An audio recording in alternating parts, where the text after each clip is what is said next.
Today is December 12th. It's about 12:30 in the afternoon, and I think it's just like 52 or something, 50 something. It's not very warm, but I have shorts on because when I'm in the sun, it's nice and hot, but you don't want to be in the shade for very long. Anyway, I showed my elephant ears because we put those away because it was supposed to freeze last night. Although I don't think we reached a hard freeze like it was predicted, but it got cold. We took out an eggplant and a tomato plant that were in this bed. We put them in the garage under a grow light because this tomato plant had a ton of tomatoes on it. So we're gonna see how likely it is to grow in the garage. I did some leaf removal and put it in our compost. I didn't do this side of the house though. There's still too many leaves on the trees here. We did get some wind that kind of knocked leaves out of our trees, but these trees are just starting. So one of the things that my husband pointed out to me that I did not realize is this thing bloomed. It's got flowers on it. They're not very noticeable,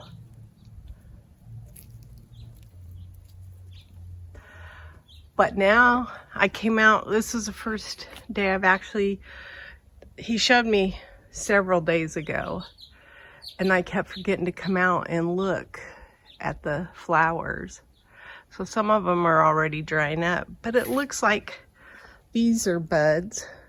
So it looks like we're gonna have plenty more. This is a mahogany hibiscus. So it'll be interesting to see what happens. I'm looking forward. I think all of them have, those up higher have buds on them.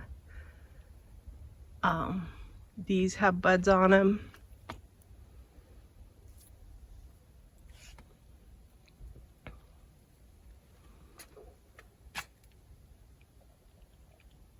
Not much sun there. We were just looking at, why do these oleanders grow so slow? And I really think it's because they've got a canopy. They don't have a chance, except in the summer a little bit. And that's probably not when their grow time is.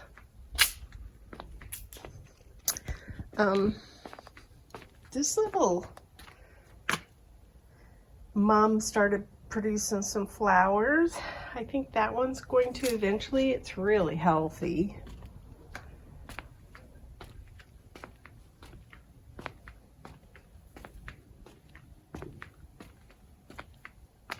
This scabiosa is huge.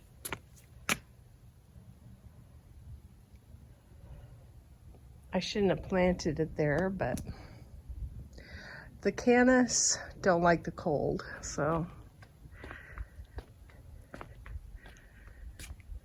wanted to show the berries on the firethorn.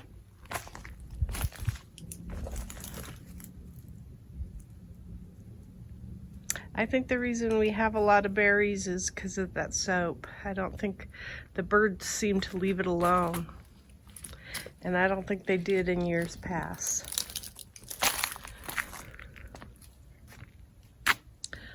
Let's see, my husband got the arch ready to go. I don't know if that was last week or this week. I can't remember.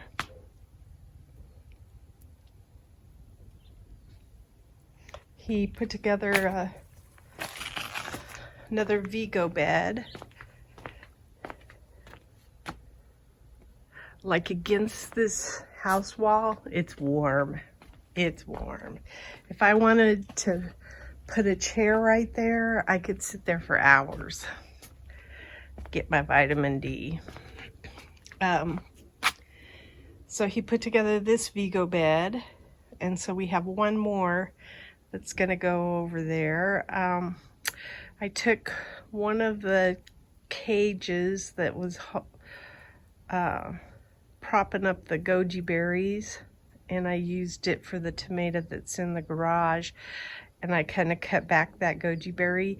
I'm gonna take both of these goji berries bushes out of the pot and hopefully plant them up in the raised area where the block wall is up there, and let them kind of weep over the block wall. That's my plan. It's only been in the last day or so that I lost the squash.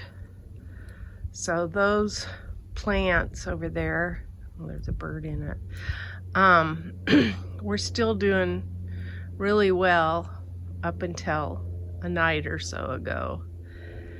And each time I've come out, like yesterday, the one on the left was totally gone, but the one on the right still had some green, and you can see it got frost.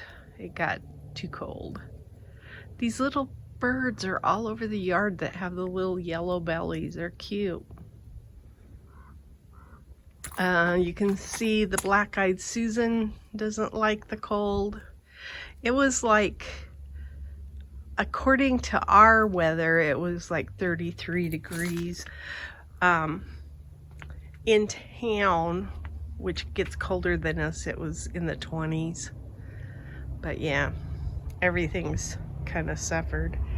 Although the strawberries seem to be doing okay.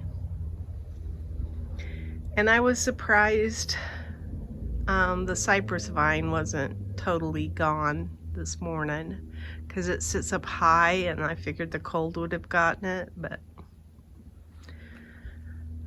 it's not totally gone yet, and that tomato plant either. So maybe the block wall offers enough protection or heat or something.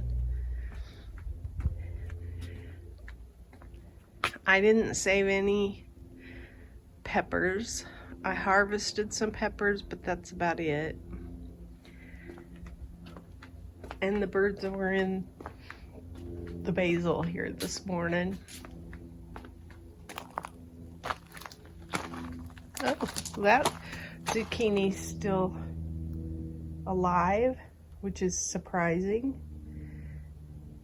And then you can see that that tomato plant got hit. You can see some of the frost areas. I'm surprised that it isn't totally decimated.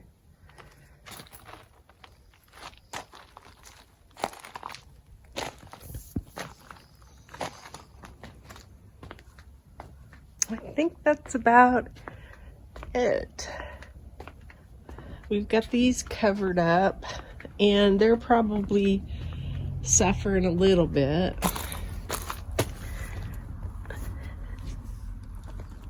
Maybe not so bad. It's hard to tell.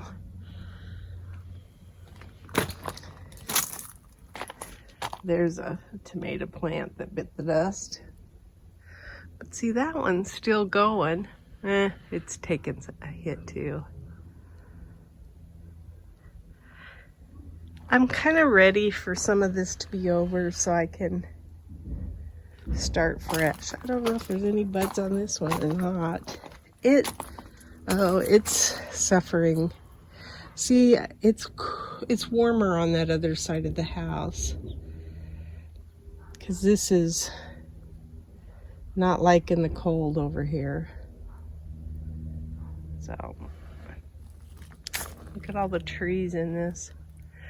I had to take trees out of the goji berries too.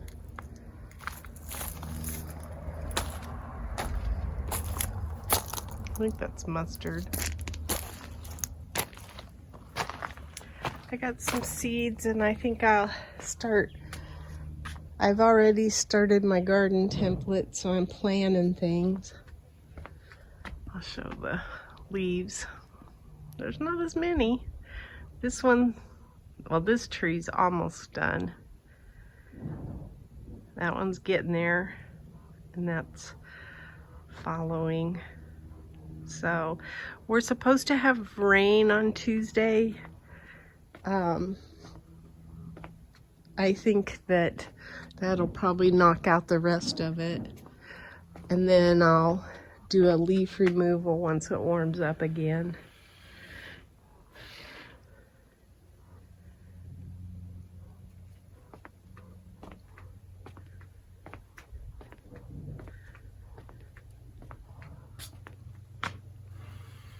That's my garden diary. Today is December 8th, and this is what we got out of the garden. I really went out to get the last of the jalapenos that were on that single plant in the 4x8 bed. And then I went ahead and got some more serranos, and we clipped everything pretty good in the pepper bed. And this was the only thing left that was with these jalapenos, was a sweet bell next to it. Anyway, we're expecting some weather, some moisture perhaps. We got a little bit of rain last night, drizzly, and